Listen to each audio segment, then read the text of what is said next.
పలమనేరు హైవేపై తనిఖీలు, వాహనాల్లో ముమ్మర సోదాలు, జగన్ పర్యటన వేళ చెకింగ్స్. పొలాల్లోనే 1,48,000 మెట్రిక్ టన్నుల మామిడి, అమ్మకానికి ట్రాక్టర్ల బారులు, చిత్తూరు జిల్లాలో రైతుల అవస్థలు. ప్రశాంతిరెడ్డిపై అనుచిత వ్యాఖ్యల వ్యవహారం, నల్లపురెడ్డి ప్రసన్న కుమార్ పై కేసు నమోదు, కోవూరు పిఎస్ లో పలు సెక్షన్ల కింద ఎఫ్ఐఆర్. వ్యక్తిత్వ హననం వైసీపీ నేతలకు అలవాటైంది, ప్రసన్న కుమార్ వ్యాఖ్యలను ఖండిస్తున్నాం, ప్రశాంతిరెడ్డికి క్షమాపణ చెప్పాలన్న పురంధేశ్వరి.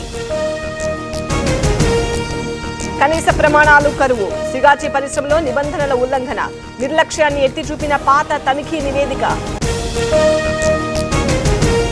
నిమ్స్ లో సరైన చికిత్స అందించట్లేదు, మందులు బెడ్స్ లేక ఇబ్బందులు, కల్తీ కల్లు బాధిత కుటుంబ సభ్యుల ఆవేదన. విశాఖలో వలకు చిక్కిన నేవీ పరికరం, ఒడ్డుకు తీసుకొచ్చిన మత్స్యకారులు, సముద్ర అధ్యయనానికి వినియోగించే టోఫిష్ గా గుర్తింపు.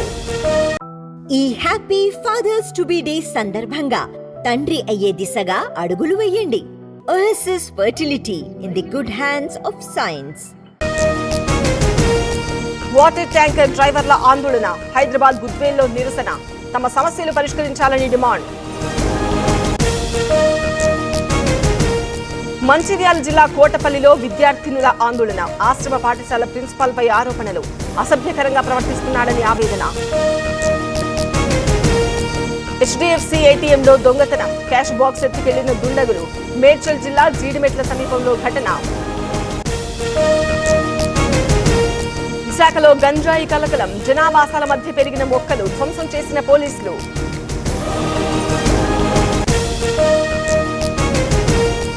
వరంగల్ భద్రకాళి టెంపుల్లో ఆధ్యాత్మిక శోభ, వైభవంగా శాకంబరి నవరాత్రి ఉత్సవాలు, అమ్మవారి దర్శనానికి తరలి వస్తున్న భక్తులు. అమెరికాలో మోనికా కపూర్ అరెస్ట్, ఆర్థిక నేరాల కేసులో అదుపులోకి, 2 దశాబ్దాలుగా పరారీలోనే.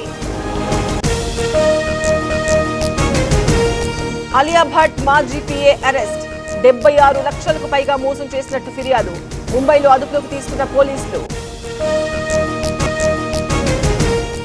దేశవ్యాప్తంగా భారత్ బంద్, పశ్చిమ బెంగాల్లో హెల్మెట్ ధరించిన బస్ డ్రైవర్లు, పట్నాలో రైల్వే ట్రాక్ పై కాంగ్రెస్ నిరసన.